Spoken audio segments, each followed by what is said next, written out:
Kita tidak boleh membiarkan mafia tanah beroperasi dengan santainya.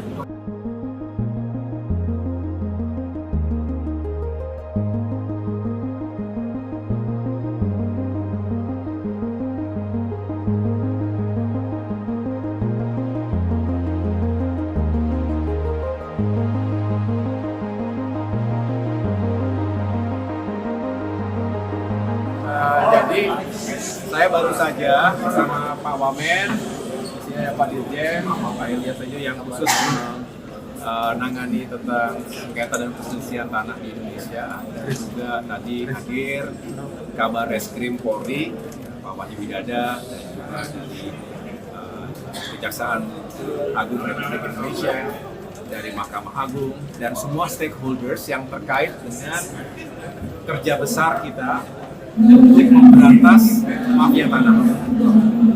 Kementerian ATR BPN punya tugas yang penting, di mana kita membentuk Satgas anti mafia tanah yang tujuannya adalah untuk menyelesaikan berbagai kasus, berbagai format, termasuk praktik-praktik kejahatan yang dilakukan oleh mafia tanah di seluruh Indonesia.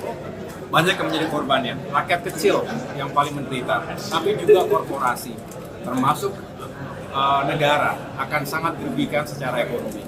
Kita tidak boleh membiarkan mafia tanah beroperasi dengan santainya, kemudian bisa memanipulasi sekaligus sekali lagi menjolimi masyarakat kita. Dan tadi kita sama-sama hadir dari berbagai penjuru tanah air, termasuk juga dari berbagai elemen institusi yang terkait. Kita melakukan rapat praoperasi untuk menentukan target-target operasi pemberantasan mafia tanah di tahun 2024 ini. Dan di sini kami akan bekerja secara ketat, berkoordinasi dengan baik. Besok saya akan secara langsung menyampaikan ini kepada Jaksa Agung di kantornya secara langsung, kemudian juga kepada Bapak Kapolri di Mabes Polri, dan tentunya ini menunjukkan keseriusan Kementerian ATR BPN bersama-sama dengan stakeholders lainnya untuk membasmi mafia tanah. Ini sesuai juga yang menjadi arahan Bapak Presiden Joko Widodo kepada kami agar kita bisa menegakkan keadilan atas tanah. Dan saya juga walaupun belum 2 minggu menjabat sebagai Menteri ATR BPN, tetapi alhamdulillah saya juga sudah bisa secara langsung turun ke masyarakat di sejumlah daerah dan bisa mendengarkan langsung apa yang menjadi keluhan, aspirasi, dan pengaduan dari masyarakat, termasuk yang dilayangkan langsung ke media sosial, termasuk juga secara langsung kepada kami pribadi. Oleh karena itu saya punya optimisme sekaligus juga memberikan penekanan-penekanan kepada seluruh Satgas agar kita bisa sama-sama mencapai target dengan baik di tahun ini.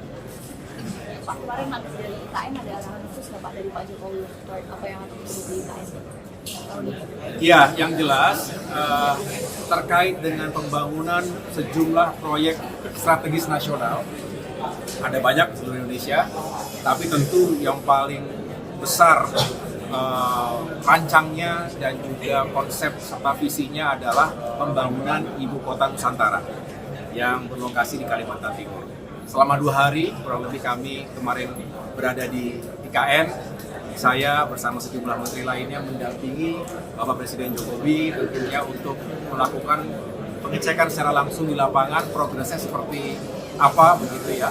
Karena target tahun 2024 ini kita ingin kawasan inti pusat pemerintahan KIPP yang ada di wilayah IKN tersebut bisa secara progresif terbangun secara fisik tentunya, tetapi juga ekosistemnya juga sudah mulai bekerja.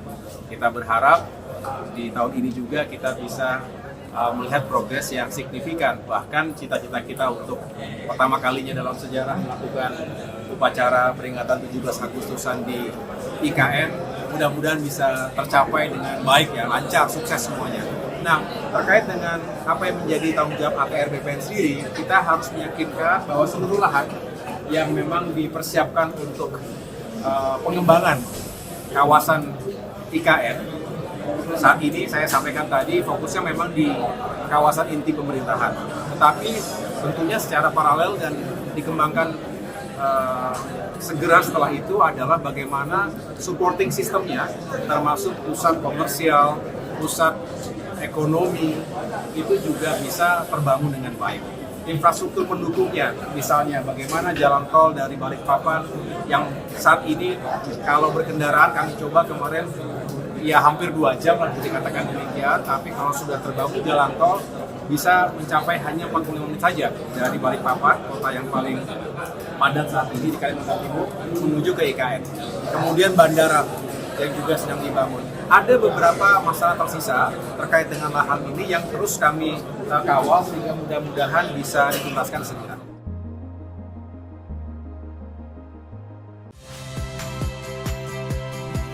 Saya Yasir Neneama. Saksikan program-program Kompas TV melalui siaran digital, pay TV, dan media streaming lainnya. Kompas TV, independen, terpercaya.